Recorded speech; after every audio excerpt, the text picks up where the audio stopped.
Chart 2.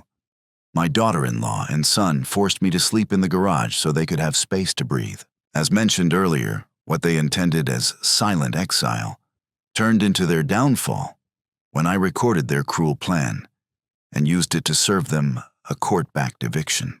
2 days later, the headline filled the front page of the Harrisburg Gazette. Mother forced to sleep in garage serves. Son with restraining order. Retired court clerk uses secret recordings to prove abuse. The photos showed me outside the courthouse in my navy coat, eyes steady. By Friday, regional outlets had picked up the piece. Invitations flooded Francis's inbox, a Women's Alliance forum, a senior council luncheon, a state bar panel on elder law. I accepted a few and passed on the rest. Letters began arriving at my post office box, handwritten, typed some only a single sentence. One woman from Pittsburgh wrote that she spent 6 months in her basement while her daughter told neighbors she was traveling. Another from Ohio thanked me for proving that being quiet does not mean being helpless. Each evening, I sat with tea and answered as many as I could. Consequences landed quickly for Michael and Rachel. Their church convened a private meeting and removed Michael from its community board, citing a breach of moral trust. Then the Department of Aging opened a full review. Investigators listened to the recording of Rachel saying the garage was the only place I could die without inconveniencing anyone. That sentence appeared in nearly every news article. As part of the review, Rachel's parental fitness was questioned. The court issued an interim order, placing my granddaughter Maddie with Rachel's sister pending further evaluation. I did not attend that hearing, though Francis later told me Rachel's cries echoed down the corridor.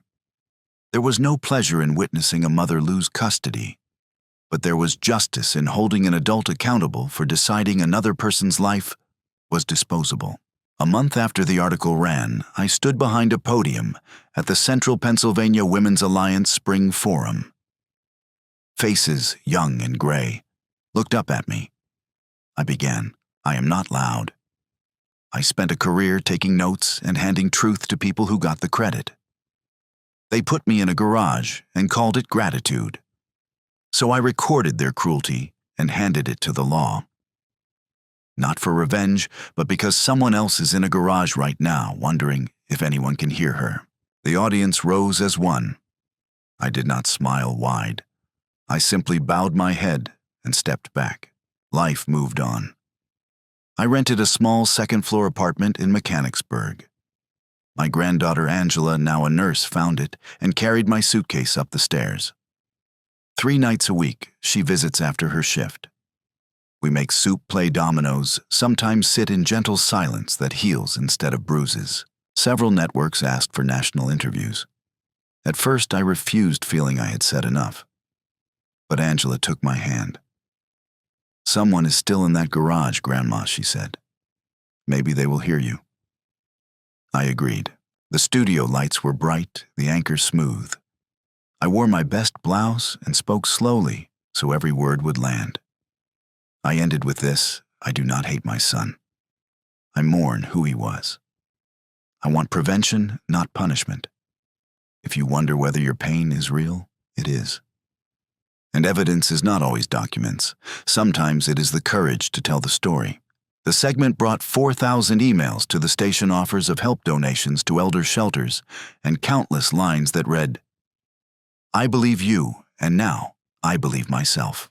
Justice had found its footing, and I had found my voice again, not the loud kind, the lasting kind. After the talk show segment, my days settled into a quieter rhythm. I moved into a second-floor apartment on the edge of Mechanicsburg, just 2 small rooms, a galley kitchen, and a worn but comfortable chair by the window.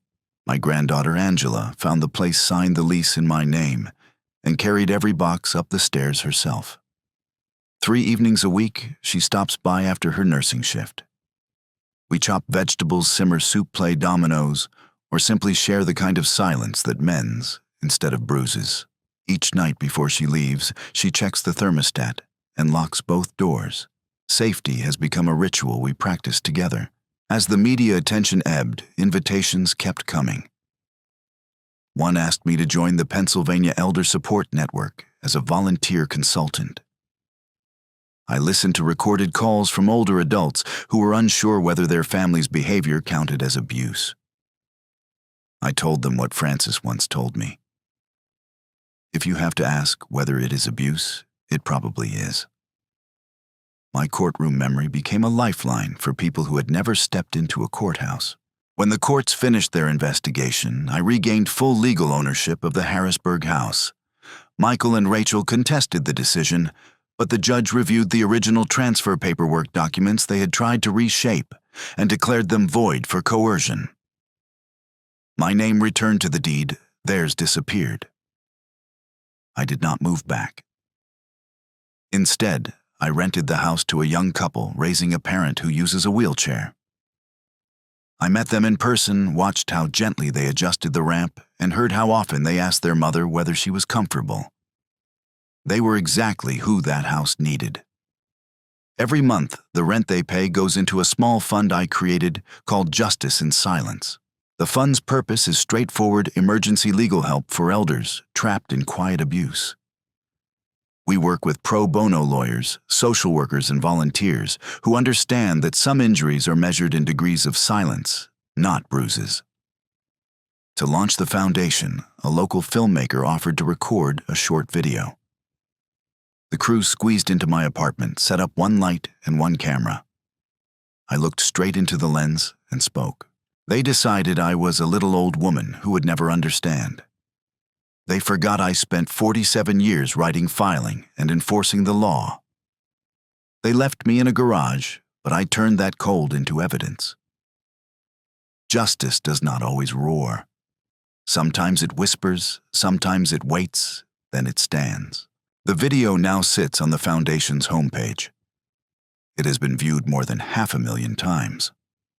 Donations arrive in steady trickles: $10 from a retired librarian, $50 from a college student who wrote that his grandmother raised him $1,000 from a lawyer who said my case made her rethink her career. My daily life remains simple. I take morning walks when the sidewalks are clear. I volunteer 2 afternoons at the community library, tutoring teenagers on civics. The librarians laugh when they see how quickly I flip through reference books.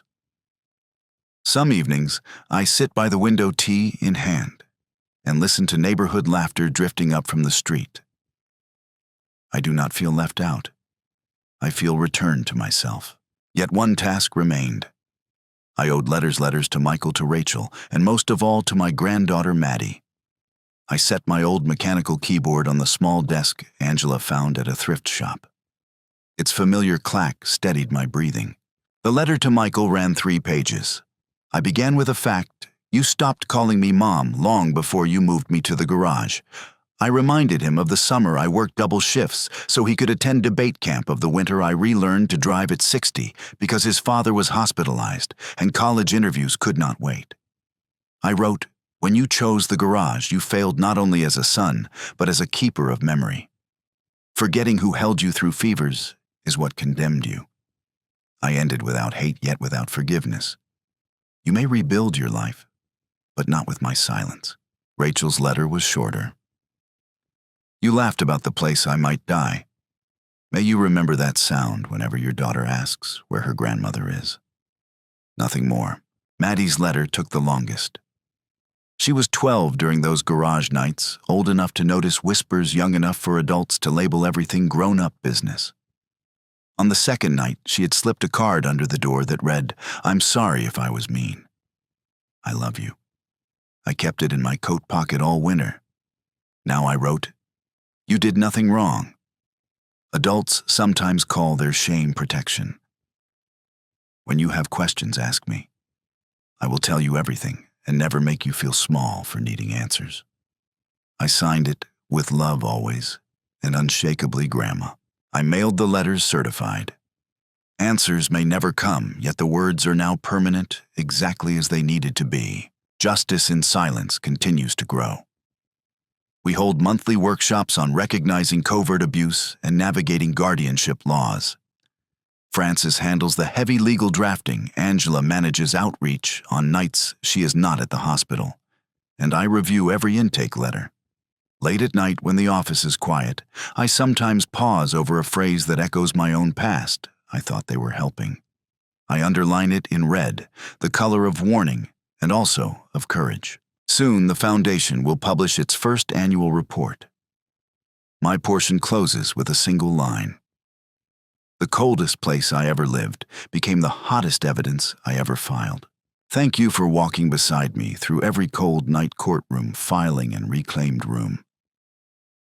If you have stayed until the end, perhaps something in you recognized the chill I felt in that garage. Maybe you too have heard someone behind a closed door say you have had your time, as if dignity carried an expiration date. Maybe you were told to be grateful for scraps, while others dined at the table you once paid for or were described as an inconvenience the family would rather not face. If any of that sounds familiar, know this: you are not alone. Quiet abuse survives when targets believe no one will ever see it.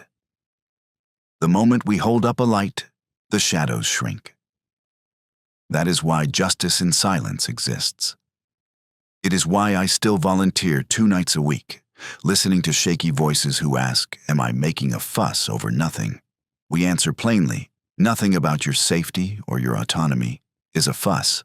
During our first year, the fund covered emergency legal fees for 9 elders, paid for 3 temporary hotel stays, and connected 4 families with mediators before harm became permanent. Each success began with a single voice saying, "This feels wrong." We turn those words into evidence, then into orders signed by judges, the same way I once did in a courthouse hallway. Yet the work is larger than injunctions and balance sheets. It is a promise that the stories of women in garages, basements, spare rooms, and silent corners will not be erased. Page by page, word by word, we write their names back into the record. We remind the world that endurance is not consent, and that silence can gather strength until it speaks with unmistakable authority. That mission led to the creation of Grandma True Stories, an online journal for first-person accounts of elder resilience. Some tales end in court victories, others in quiet departures to safer apartments. But every story ends with the teller standing. We publish one each week, edited only for clarity, never for comfort. Subscribing is free. Clicking join sends a message on behalf of every woman who kept the receipts, while others forgot the debt. It tells the next generation that wisdom never retires, and that justice, though sometimes late and quiet, never arrives empty-handed. So if you recognize that cold air, if you have clenched your jaw or blinked back tears while reading, consider adding your name to our list of readers. Not because I crave numbers, but because someone tonight is lying awake under a thin blanket in a room she did not choose. She needs proof that people are listening. Your click is proof. My own life remains simple. I wake early, brew strong tea, sort intake letters, then take the bus to the library, where I tutor high school seniors on the Constitution. On Saturdays, Angela brings fresh bread, and we eat it warm with butter, laughing at the news stories that once seemed larger than life. The Harrisburg house is still rented to the young couple with the wheelchair ramp. Every time I visit for an inspection, their mother thanks me for believing families can be kind. I tell her kindness is a practice, not a trait. Michael has not written back. Rachel sent one postcard that read, "Only, I am sorry." I placed it in a file labeled Accountability and closed the drawer. Maddie wrote a longer note. She asked why grown-ups sometimes hurt each other. I answered that fear wears many disguises, and the bravest thing a person can do is name what is happening out loud. We are planning lunch next month. She wants to hear the recordings. I agreed. She deserves the whole truth. Some nights, I stand at my window, hand around a mug lights of Mechanicsburg flickering below. The memory of that garage remains a space no bigger than a parking stall, colder than a January wind. Yet it no longer feels like a prison. It feels like evidence, a hard piece of the past that lit the fuse for everything that followed, the injunctions, the foundation, the stories, the letters, The steady hum of an old mechanical keyboard, spelling out a future I control. Revenge is not my goal. Presence is. Prevention is. A world where an elderly woman asking for soup is not seen as an obstacle, but as a human being who deserves warmth and respect. Until that world arrives, I will keep my watch charged, my phone unlocked, and my pen ready. If you fear your own story might end in someone else's garage, remember mine. Remember that a single recording, a single line in a petition, or a single late-night phone call can swing the doors wide open. Justice does not always roar. Sometimes it whispers, sometimes it watches, and when the moment is right, it stands. Thank you for listening to today's stories. If you enjoyed listening, please like and subscribe if you haven't done so already. Also, leave a comment below to share your thoughts on what happened. Take care.